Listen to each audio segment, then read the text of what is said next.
Vamos falar do caso da Renata Mugiati? Quantos anos depois, hein? Faz tempo, hein? Parece que agora vai caminhar para um desfecho, para um final. A fisiculturista que foi morta depois de uma briga com o namorado, o médico Rafael Sus Marques. Na semana que vem ele vai a júri popular. E lá ele vai ter que contestar a prova técnica,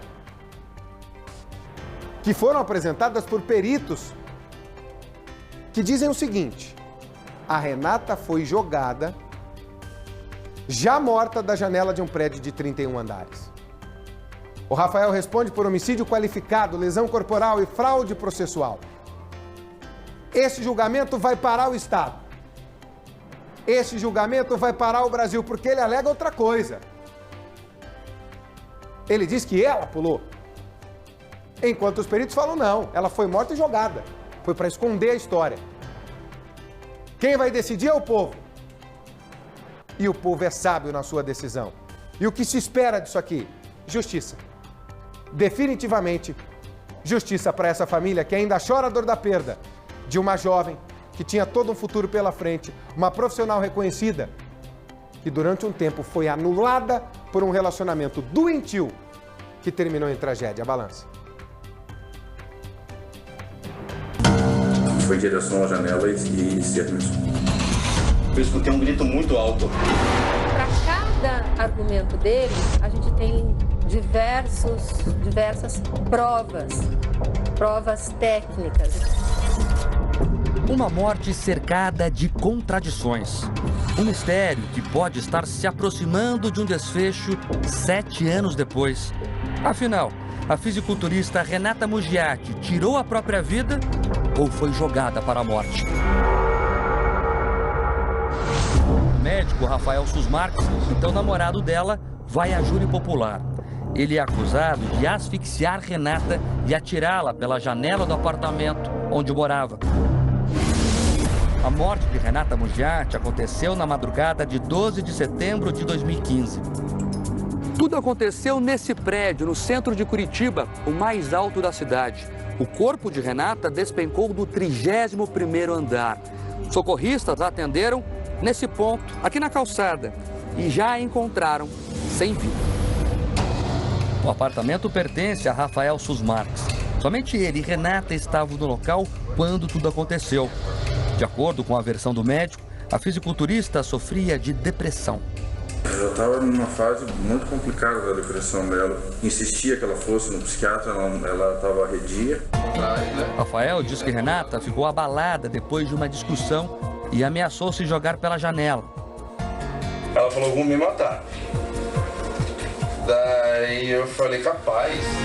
Ele conta que Renata subiu no parapeito. Era a segunda vez que fazia isso. Ele registrou a cena.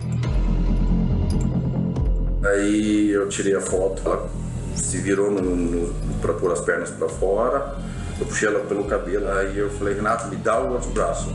Ela pendurada para fora. Daí eu segurei com a mão direita pelos 2 braços dela. Ela até fechou o olho e inclinou a cabeça para trás, assim. Daí, nesse gesto, eu vi que realmente ela levaria a cabo. Para a perícia, as contradições começam aí. Na época do crime, um laudo, assinado pelo médico legista Daniel Coleman, confirmou a versão de Rafael. Mas a Polícia Civil decidiu fazer uma nova investigação e levanta a suspeita de que Renata poderia estar morta antes mesmo da queda. Na reconstituição, um policial com peso e altura compatíveis com os de Rafael reproduziu a cena narrada por ele usando uma boneca. Não dá para alcançar a altura dela de forma alguma aqui, ó. Só se com uma mão só conseguisse suspender, mas é muito pesado. Nessa posição não tem como trazer peso. Rafael diz que conseguiu tranquilizar Renata depois disso e a convenceu a sair do apartamento. Aí ela aparentemente se acalmou, vestiu uma calça leg preta, daí eu me afastei dela, daí foi nesse tempo que ela foi em direção à janela e se arremessou. Ela caiu de perna, porque eu vi ela batendo as pernas. Ela foi então como se tivesse caído em pé. Ela caiu em pé, daí eu não sei qual parte da perna ela bateu na sacada. A partir do momento que ela colidiu com a sacada, ela começou a entrar em giratória. Os peritos dizem que essa posição seria incompatível com a forma como Renata atingiu o solo. As pessoas se jogam, ou até um acidente de que a pessoa ela tenta desequilibrar, ela vai de cabeça, ela tenta adquirir, alterar a posição, mas com a cabeça jogada. O depoimento do perito auxiliar do caso lança mais dúvidas sobre essa versão. Eu vi as marcas do pescoço e diversas outras lesões que eu julgava, mas não sou perito, não tinha autonomia para fazer isso. Era importante ele definir essa informação. O perito auxiliar avalia que havia marcas incompatíveis com suicídio no corpo da fisiculturista. Nos meus 15 anos na época, 14 anos de auxiliar de necrópsia, tenho certeza que ela foi agredida na região do pescoço, tinha lesões na coluna cervical e tudo levava a crer a uma esganadura e quantas partes de ossos quebrados e tudo mais, era possível ver que não havia reação vital. Um sinal de alerta para a família de Renata. Foi aberto um inquérito administrativo para verificar a falsa perícia, né? Dentro desse inquérito, concluiu-se que houve a falsa perícia. Então, o secretário de Segurança decidiu, mediante ao inquérito, a investigação exonerar o médico legista.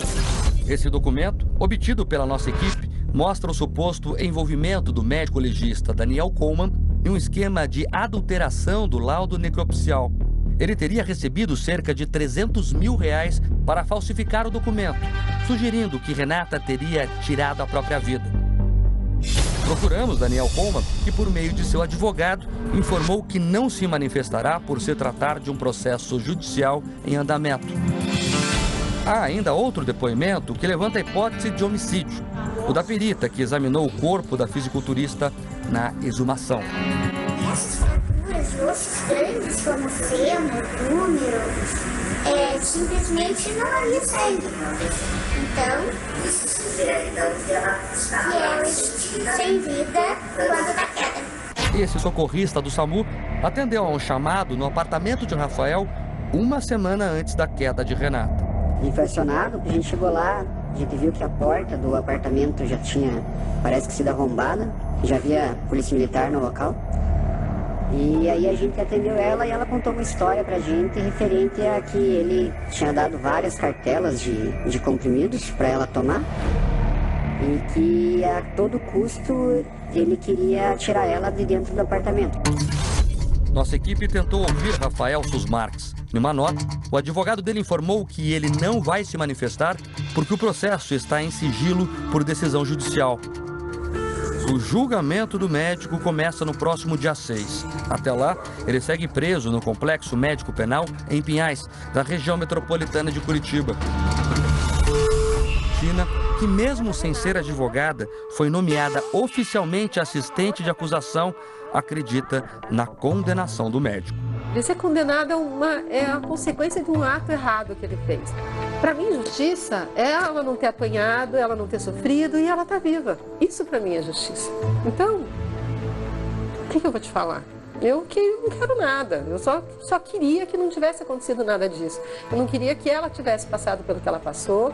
Eu não queria que ela tivesse morrido do jeito que ela morreu. Você acha que a Renata, de onde ela estiver, está com orgulho da irmã mais velha? Eu acho que ela não esperaria diferente de mim. Eu sempre cuidei dela, não ia ser agora que eu ia deixar de cuidar.